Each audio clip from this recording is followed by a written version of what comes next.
Desde la redacción del periódico El Universal, con el gusto de que nos acompañen como siempre y con el deseo de que se queden con nosotros a lo largo de toda esta transmisión. Esta es una entrega más de Que Ver 321. Yo soy Fernando Rivero.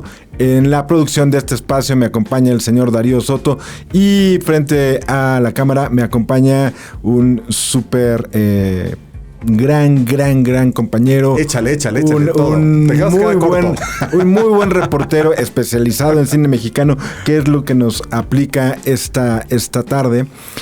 César Huerta, ¿cómo estás? ¿Qué tal, Fer? ¿Cómo estás, amigos? Buenos días, buenas tardes, buenas noches, cuando lo vean. Que estén bien. Que estén bien.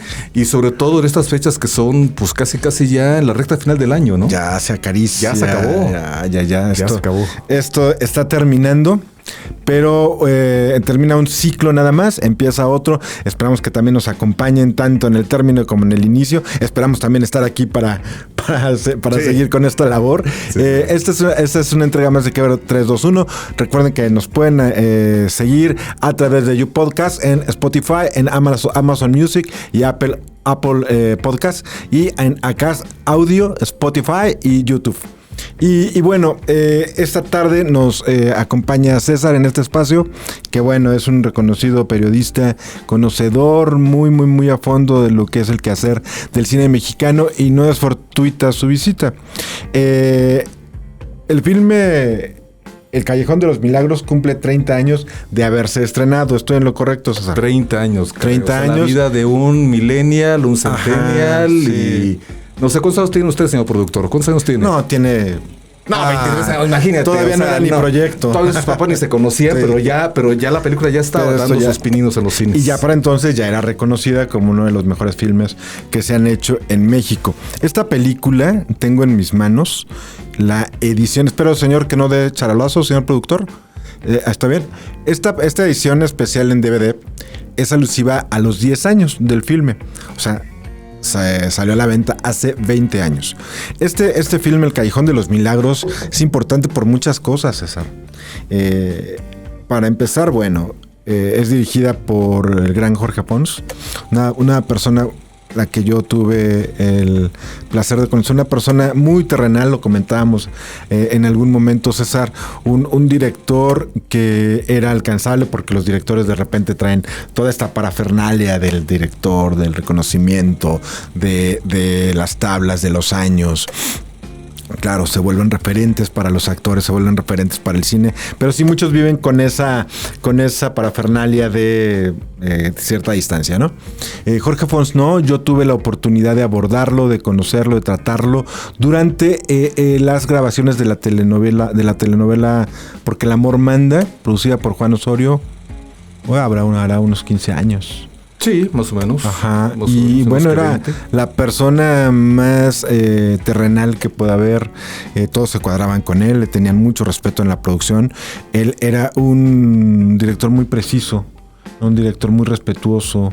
No recurría a los gritos, pero sí había energía dentro de su estilo de trabajar.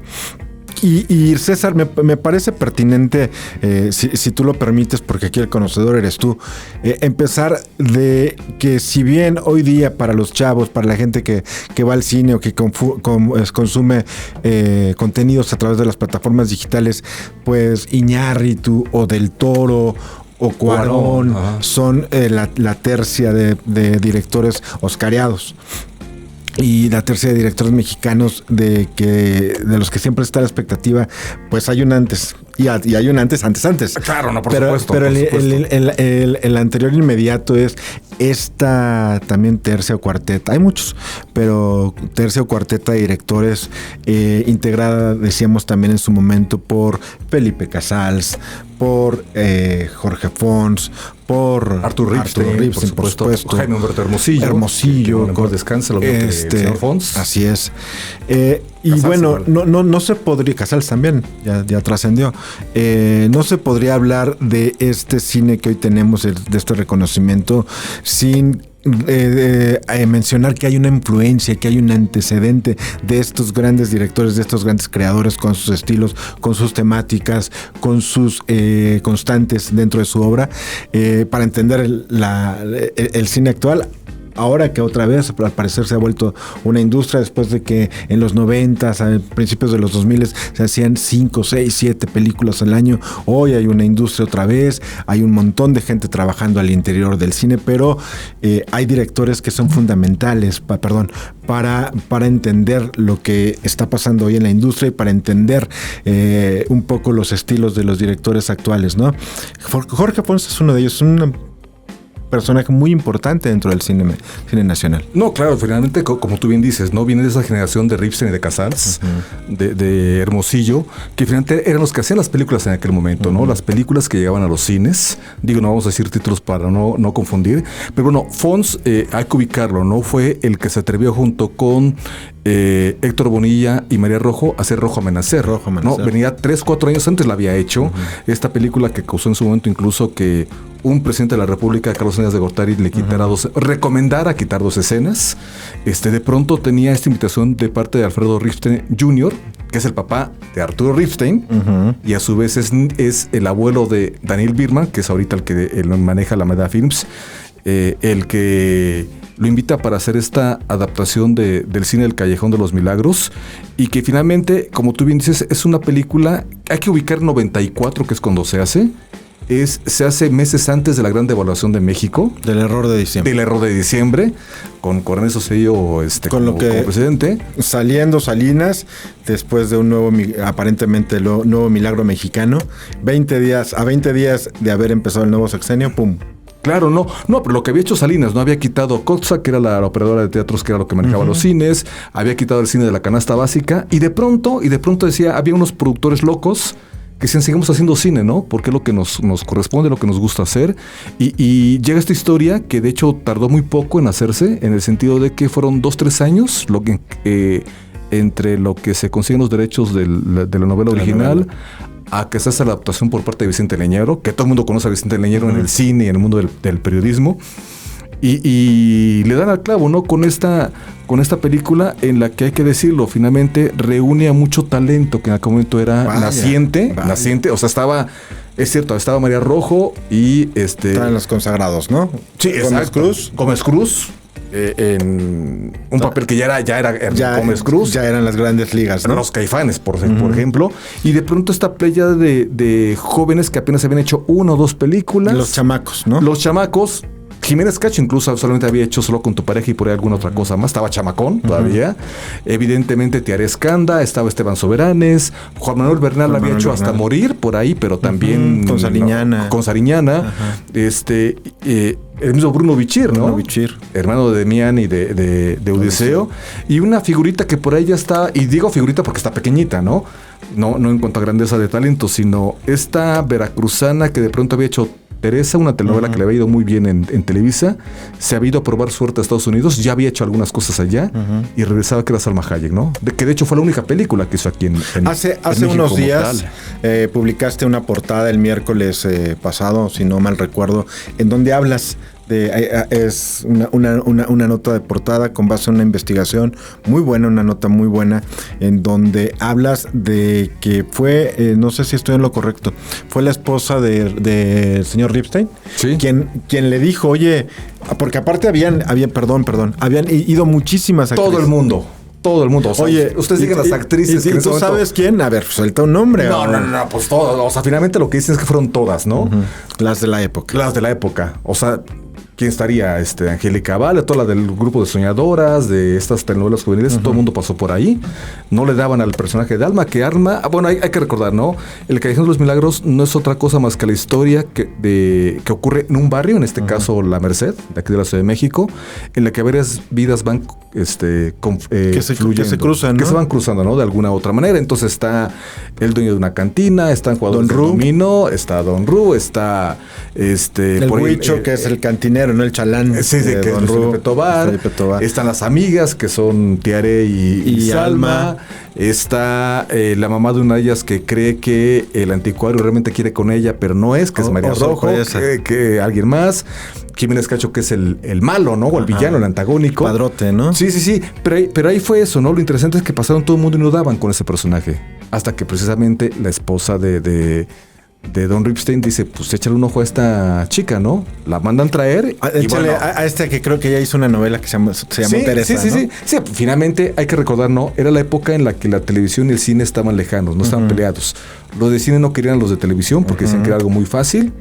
Y los de televisión decían, pues ¿para qué quiero cine? Porque sé que no va a dar jamás oportunidad, ¿no? Mucha gente venía de ahí de teatro. Pero también está Margarita Sáenz, o sea, mucha gente que ahí están y que curiosamente todo el mundo sigue en activo, ¿no? Incluso Jiménez Cacho acaba de presentar su película como director, Morelia. Juana dirigiendo a Margarita Sanz, ¿no?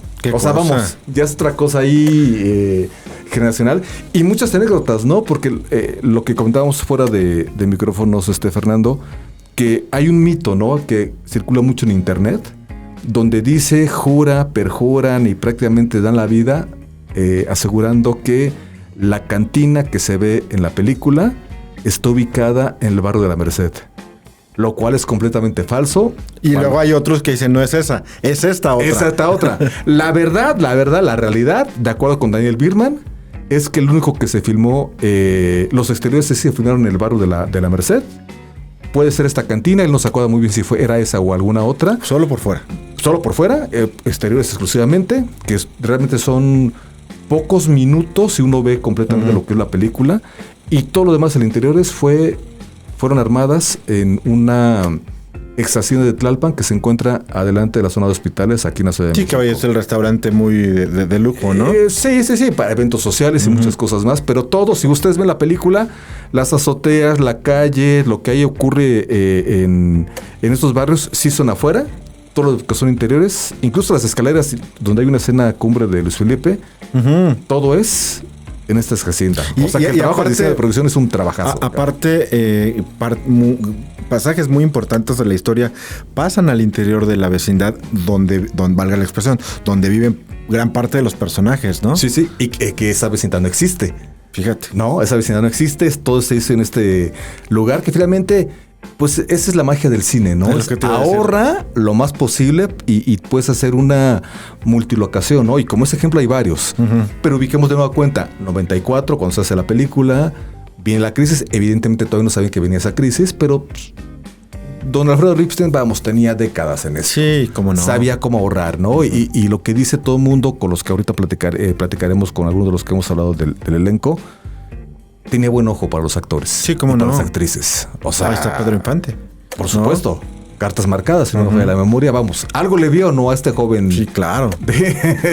Sí, aparte. Infante. Esos viejos lobos de mar que no apuestan un peso a algo que no sepan que les va a redituar ganancia. No. Y aparte, ¿sabes qué, Fer? No sé si estés de acuerdo. Es una película atrevida en muchas cosas, ¿no? Recuérdame, aparte de El lugar sin límites, con la Manuela, otra película entre fines de los 70s, 80s y mediados de los 90s que ha tocado el tema de la comunidad LGBT como tal, con Rutilio y con Soberanes. Le das una revisada y por ahí quizás se encuentra Solo con tu pareja y Bienvenido Welcome, pero es sobre el SIDA, que no lo atribuyen las películas a la comunidad, sino como a otro tipo de situaciones, pero no hay. Entonces imagínate en esa década hablar de eso en cine. Y que aparte, le fuera bien aparte, o sea, sí. Por ejemplo, ¿no? Y aparte, o esta mujer dejada, que es el caso de Susanita, perdón. Sí, el tema de la homosexualidad en un hombre casado, en un hombre ya con años, con el rol que debía y tenía que ser, y que seguía de alguna manera, que andaba buscando compañía de hombres jóvenes. Y que eso es un tema tabú. Sí, claro. Adulto con joven. Sí. O sea, y abusa porque da regalos. Pero aparte de todo, que su grupo de amigos lo sabían y se hacen cómplices y se hacen que no pasa nada, porque las visitas del Jimmy a la cantina antecedían a una partida de dominó. Exacto. A una posterior partida en donde no había pasado nada y todo mundo estaba como siempre, ¿no? Un encuentro de hombres, un encuentro de una mini comunidad muy cerrada. Machista, completamente. Machista, absolutamente. Aparte de barrio, eso lo acentúa más. Y sin embargo, este personaje de Don Ru era, no sé si aceptado, era alcahueteado y aceptado. Era todo, ¿no? Porque llega un momento en una escena donde él dice, hay que probar cosas nuevas. Ajá. Que ahorita tú lo ves, si tú lo ves que alguien lo hace en la vida alguien te acerca es como de, oye, espérate, estás abusando de un chavito, ¿no? Que es un mayor de edad en ese momento, ¿no? Pero muy joven. Pero no deja de haber un abuso ahí, Exacto. ¿no? De alguna manera. Justo hablaba con Esteban Soberanes, que es el que le hace del Jimmy, y él decía que, vamos, de entrada, para esas secuencias, pues ya se conocía, tanto él como Ernesto, en un corto que habían hecho para la Ibero, que había dirigido Gustavo Loza. O sea, si uno comienza a ver cositas, Fíjate. todo el mundo se conoce, ¿no? De alguna manera. Y él decía que no es que hubiera una falta de valor o un poquito de pena, pero decía que, claro, en aquel momento, hacer una secuencia en la que dos hombres se bañaran y se lavaran el cuerpo mutuamente, pues ahí te encargo, ¿no? Sí, ¿cómo no? Entonces dice que en un momento están en la escena, solamente está obviamente Jorge Fons, están ellos dos, están los asistentes cada uno con la bata para que terminara la escena se las pusiera, y Carlos Markovich, que era el fotógrafo de la película. No había nadie que no había nadie más, exacto, los que tenían que estar ahí estaban, ¿no? Entonces dice que estaban así, estaban bien trabajando y de pronto se les cae el jabón a uno de ellos. Entonces uno dijo, ¿sabes qué? Yo no voy a agachar para hacerlo. El otro contestó, yo tampoco. Cuando todo el mundo comienza a reírse en el set, dice, ahí se nos quitó la presión. Dijimos, esto es una película, vamos a contarla y adelante. Necesitaban algo que rompiera Exacto, porque no dejan de ser profesionales. Pero sí, claro. Volvemos a lo mismo, 90s. Por muy progresista que hubiera sido en aquella época, pues había cierto dejo de... ¿Cómo voy a hacer? ¿Qué tanto visto, sabes, ¿no? de esta anécdota, saliéndonos un poquito, pero también hablando de los Ripstein, del propio Arturo Ripstein, que tú sabes que es toda... Era fuerte. Es un coronel era fuerte. de regimiento en el set. Cuando en la escena de Gonzalo Vega con Roberto Cobo y la escena del beso, de la danza esta, cuando la Manuela está con su vestido rojo y todo. Como icónica. Sí, claro. Y la escena de que se va acercando y le va coqueteando. Y cuando llega la escena del beso, no la quería hacer Gonzalo Vega. Y que termina besándolo Ripstein y le dice, a ver, ya lo besé. Ahora, ¿cuál es el problema? ¿Cuál es el problema? ¿Te convertiste en algo? No, ¿verdad? Adelante. Nada, señor. Bueno, pues entonces vamos a grabar, ¿no? Hazlo. ¿Esto es cierto? Eso es cierto. El mismo Arturo lo cuenta con gracia y ahorita lo dice con muchas risas. Ajá. Porque era bueno, de entrada Gonzalo había aceptado la película, bueno, el guión, la película, la escena, porque hay que recordar, ¿no? Ahorita ya hay coordinadores de intimidad, ¿no? Que están revisando entre actores a raíz del Me Too, están revisando que haya como cierta toma de la cámara, que los actores sepan todo qué van a hacer, justificado, ¿no? Todo esté justificado y con respeto, ¿no? Entre ellos mismos. En aquel momento no. En aquel momento estás, pues aceptas, la adelante. Mexicana. Exacto. Bueno, y pasaba en todas las industrias, ¿no? De todos los países. Y es lo que cuenta, que al final de cuentas en ese momento Gonzalo dijo, ¿sabes qué? No lo voy a hacer. Pues, ¿cómo que lo vas a hacer? Si no la haces, pues no hay película, claro, ¿no? En el sentido de la palabra. Y fue lo que hizo. Pero también hay otra anécdota del mismo Ripstein, donde él dice que Roberto Cobo, pues era un actor complicado, complejo. O sea, vamos. El jaibo aquí, vamos, entiendes que quizá no actuaba del todo, sino que algo tenía, ¿no? Y dice que en algún momento se pelearon. Ripstein y Cobo. Y entonces dice Arturo que él agarra fuerza quién sabe dónde, lo agarra de la solapa a Cobo y lo estrella contra una pared. Llegaron a lo físico. Sí, ya era lo físico. Y cuando lo agarró y lo puso contra la pared, dijo Arturo, híjole, este tipo me sobrepasa en estatura. Sí. Es bailarín. Debe ser más fuerte. ¿Qué estoy haciendo? Lo soltó, volvieron a trabajar y dice, a partir de ahí todo fue, no te digo que terso, pero al final de cuentas entendió cada uno quién era. Sí, fluyó porque sí, Roberto tenía alguna famita de ser complejo para algunos papeles. Yo lo que sabía, otro chismecito, antes de seguir con el tema del callejón, que el personaje se lo habían propuesto, el de la Manuela se lo habían propuesto originalmente a Resortes. Sí, exacto. Que dijo que no hacía papeles de puto. Exacto, tal cual, según la versión. Que se ofendió, de hecho, ¿no? Sí. Y mira, al final de cuentas, como dicen, ¿no? El actor no escoge al personaje, sino que el personaje elige. El personaje no quiso que fuera Resortes. Sí era de Cobo. Mira, sí, no, era de él. No, y es que en ese cast todo está pero planeado, todo está justo, todo está medido y bueno, pues también ocupa uno de los lugares privilegiados dentro de las grandes películas del cine mexicano, ¿no? Sí. Y el caso del Callejón y el caso de Amores Perros, que acaba de cumplir 25 años. Y tu mamá también, que ya cumplió 2002, 2012, 20 años, anda en los 23, 24 años. Cronos igual. Cronos. O sea, ya. Creo que acaba de haber una función en el Zócalo y me consta que la película, digo, ya la veré en algún momento cuando llegue a cines, si es que llega a cines o la ponen a la venta o en alguna plataforma porque no se puede ver en ninguna parte ahora, no ha envejecido. O sea, sí, claro, por ahí ves de pronto el vestuario de la gente, obvio, y carritos que ya no existen, ¿no? Como tal, pero la película no ha envejecido. Y de hecho comienza a hablar en inglés de un narrador. O sea, Del Toro estaba adelantado a su época, ¿no? Ahorita es normal que algún productor mexicano piense en coproducciones donde hablen los dos idiomas, ¿no? En aquel momento... Sí, era como extraño, ¿no? Como... Pues pregúntale a Luis Estrada, ¿no? Que lo expulsaron por hacer un corto en inglés del CUEC, ¿no? Fíjate. Por ejemplo. Pero vamos, eran otras épocas.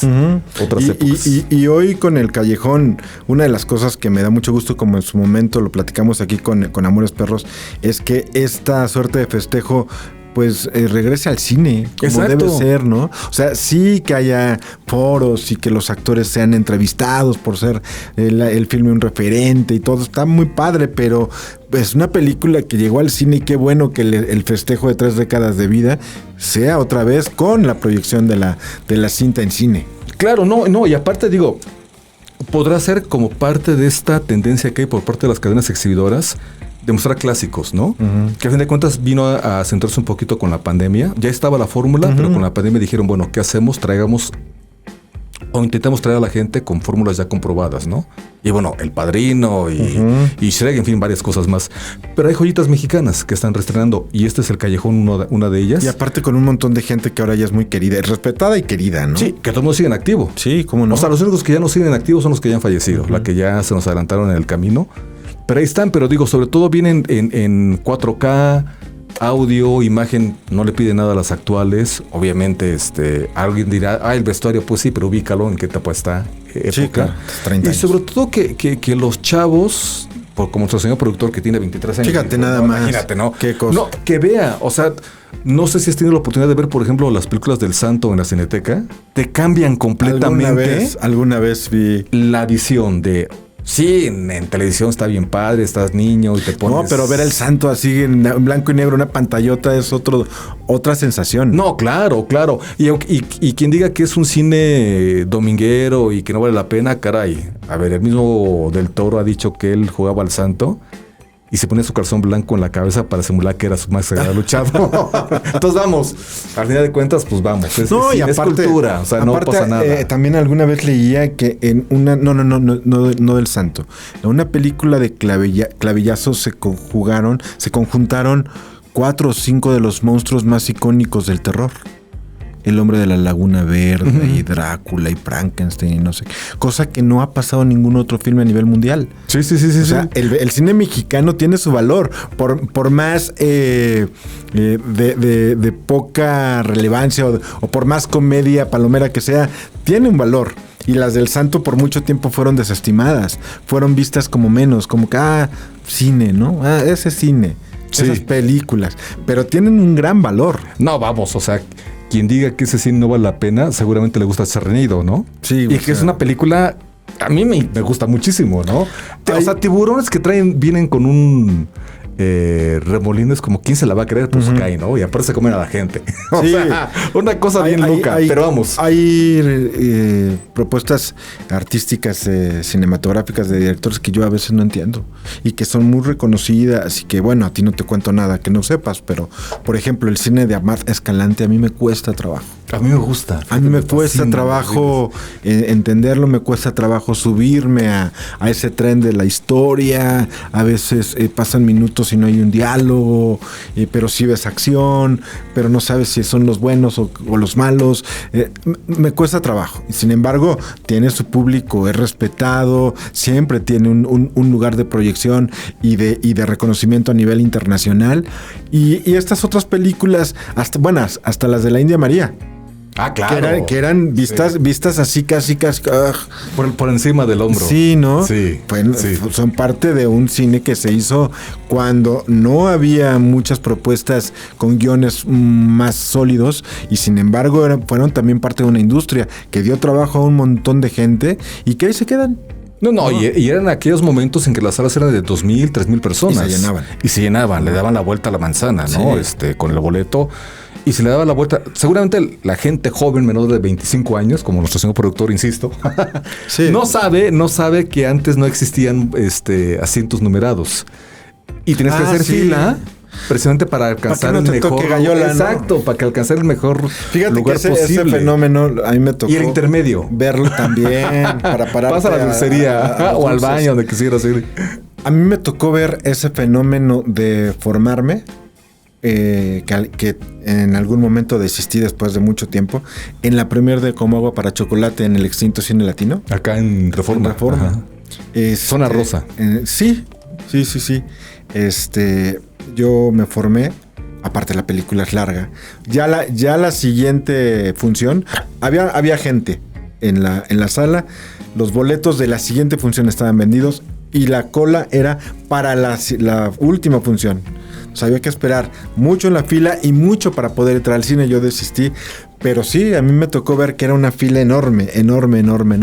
Y ciertamente las nuevas generaciones ya no tienen ni idea de eso. Porque hoy algunos de los complejos cinematográficos que todavía existen están dentro de esos inmuebles que fueron cines de una sola sala. Sí. ¿No? Digo, aquí a unos metros está el Real Cinema.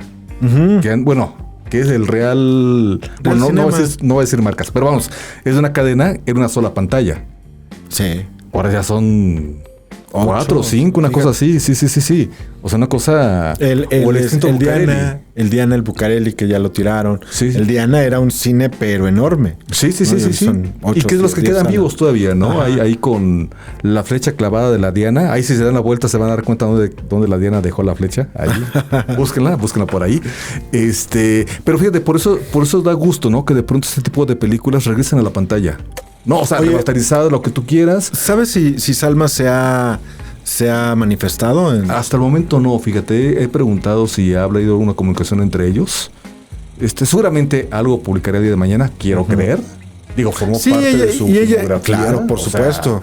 Y le fue bien a la película. Sí, y aparte ella fue una de las figuras centrales, imágenes centrales de la publicidad que se hizo en toda la ciudad para promocionar el filme, ¿no? Fíjate que hablaba con Daniel Birman, que es en ese momento era se me fue su cargo, caray.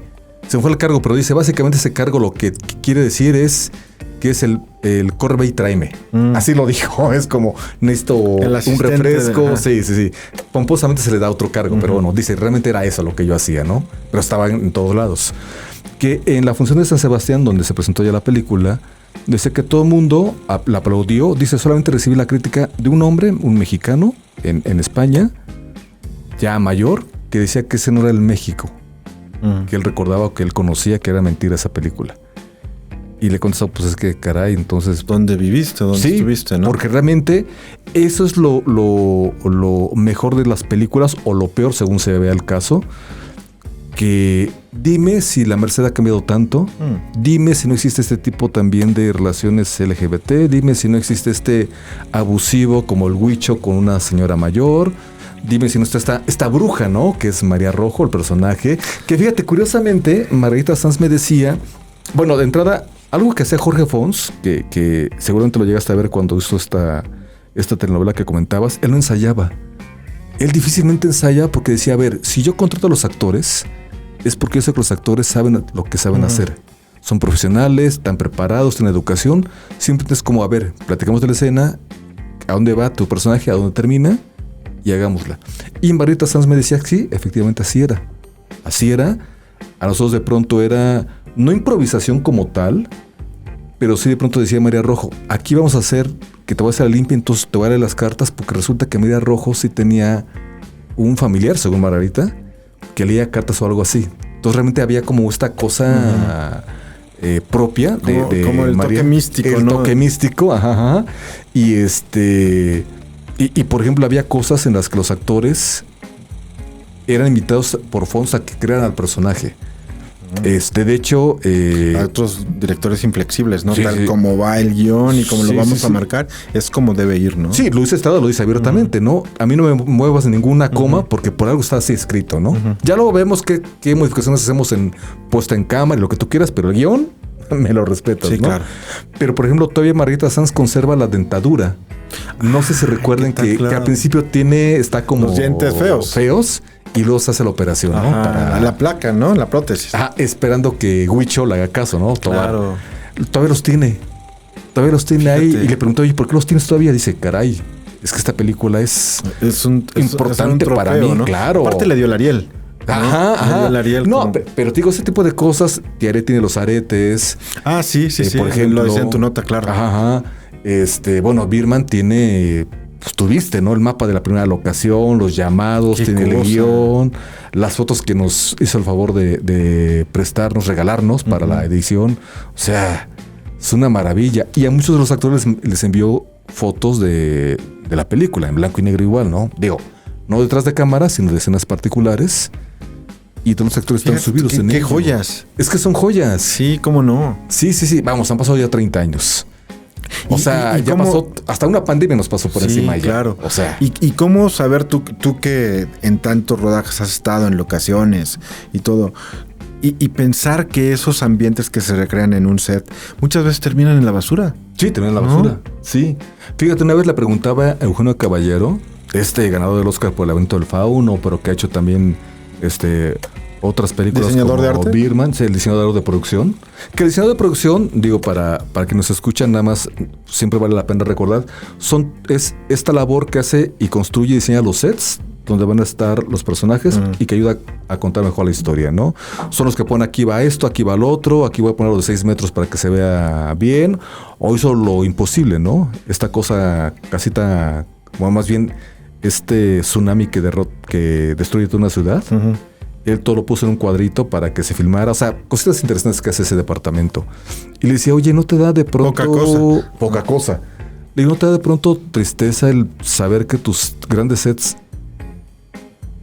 pues al mes ya no existen? Me dice, mira, sí, al principio, porque son muchos meses de trabajo, ¿no? Por ejemplo, el laberinto del fauno, la del hombre pálido, este personaje todo flaco que come hadas y a quien se lo ose agarrar algo de la comida que tiene en la mesa, pues sería penoso, ¿no? Pero dice, mira, sí, pero de pronto tienes que aprender a desprenderte de esas cosas. Claro. Porque dime, ¿dónde podría yo conservar todo ese tipo de cosas?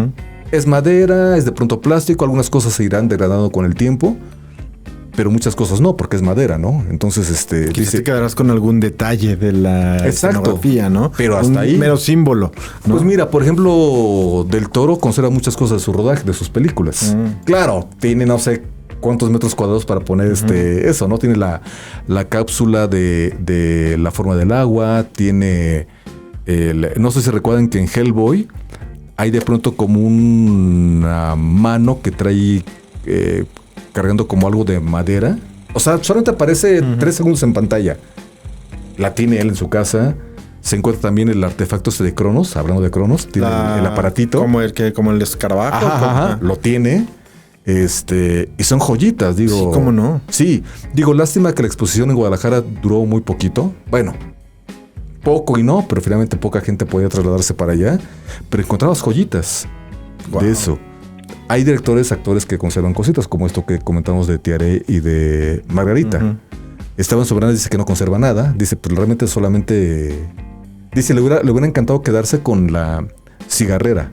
Pero dice, se la quedó la producción, pues ¿qué hago, no? Wow. O sea... Con los calcetines que le regala Don Raúl. No, es lo que le iba a decir hoy, los calcetines. Y me dijo...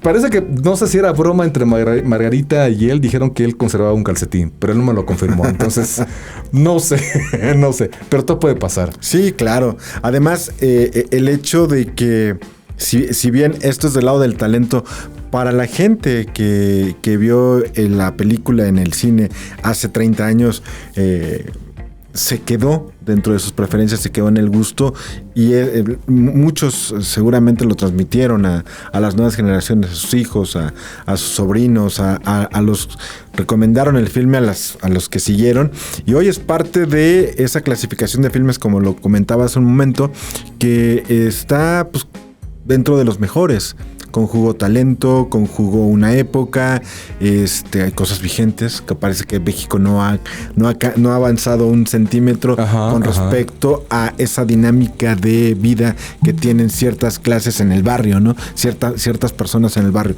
Por una parte la unión, porque ya ves que hay una fiesta, hay una fiesta y se ve que todos están ahí integrados, hasta los más indeseables como Abel Gulrich, que era el que se regenteaba a los limosneros, ¿no? Junto con el dentista, que era Álvaro Carcaño, y que todo el mundo sabía que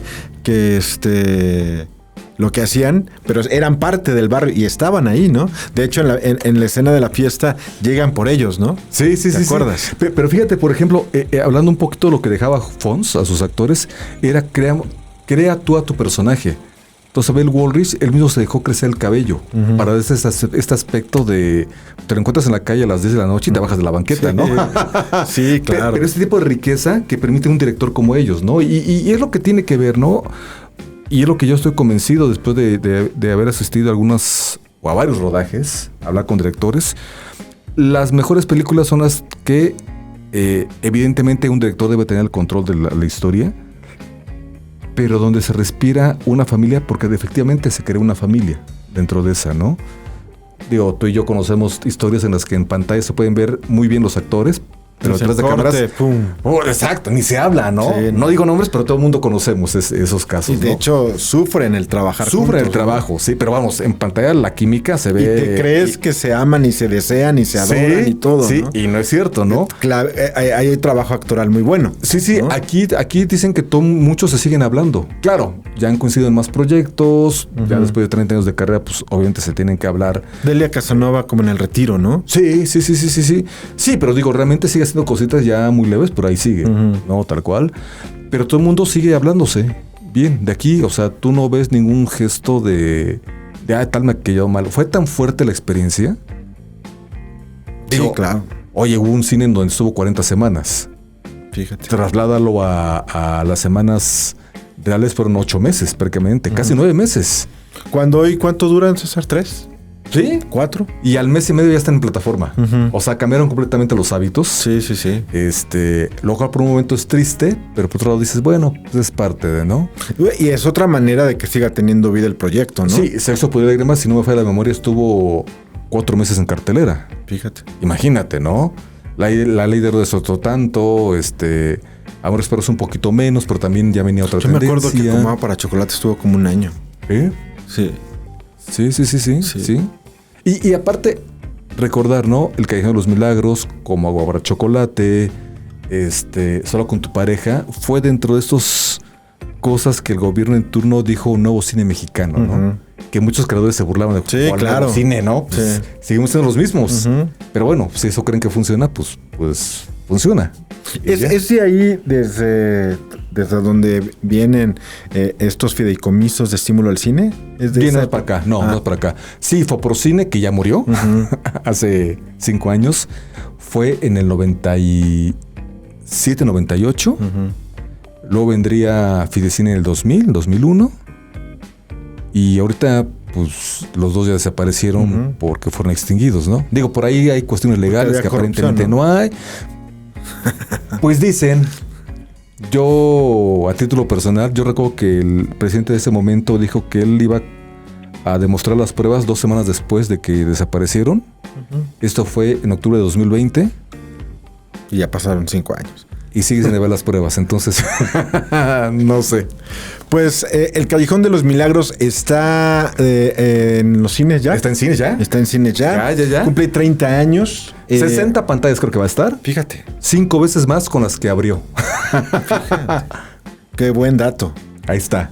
Vamos al cine, vayamos al cine. El cine se ve mejor en el cine. Yo sé que es un lugar común, pero una joyita, como bien dice César, como estas de este tamaño, de verdad que se disfruta en cine. Se ve a una Salma Lozana, radiante, pero Juan Manuel Bernal, pero don Ernesto Gómez Cruz, María Rojo con una caracterización espantosamente divina, ¿te acuerdas con esos rulos rojos y su diente de oro? Claro. Y unos aretes ahí que ella misma decía que eran discretitos, una cosa así como tipo Celia Cruz, una cosa muy muy maravillosa. Por favor, vayan al cine, véanla y también dejen los comentarios acerca de este filme o de otros que para ustedes signifiquen algo dentro de la cinematografía nacional. Nosotros estamos atentos a leer sus comentarios, a alimentarnos a través de ellos para saber de qué quieren que hablemos, y por lo pronto nosotros nos despedimos. César, muchas gracias. No, muchas gracias. Y digo nada más un comentario rápido, ahorita que decías esto, ¿no? Es también una oportunidad de ver esa Ciudad de México que ya no existe. Existe y ya no existe. Así es. ¿No? Pues es que en 30 años ha pasado mucho, ¿no? La Plaza de Santo Domingo. Véanla cómo se ve en la película y véanla ahorita y... está, pero ya no está. Ahí donde echaban novio esta Almita y Abel, y donde sale esta Eusebia Delia Casanova de la iglesia, ¿no? Sí. ¿Te acuerdas que se encuentra con Salma? De entrada la fuente ya no tiene agua. Pequeño detalle. Por ejemplo. Así es, pues por favor vean la película El Callejón de los Milagros, déjenos sus comentarios. Nosotros les agradecemos que nos hayan acompañado a lo largo de esta entrega y pidiéndoles que por favor hagan lo recurrente para la siguiente. Por lo pronto, acompáñenos en la siguiente, por favor. Nos despedimos, yo soy Fernando Rivero. Fer, muchas gracias. En la producción de este espacio, el señor Darío Soto, y hasta la próxima.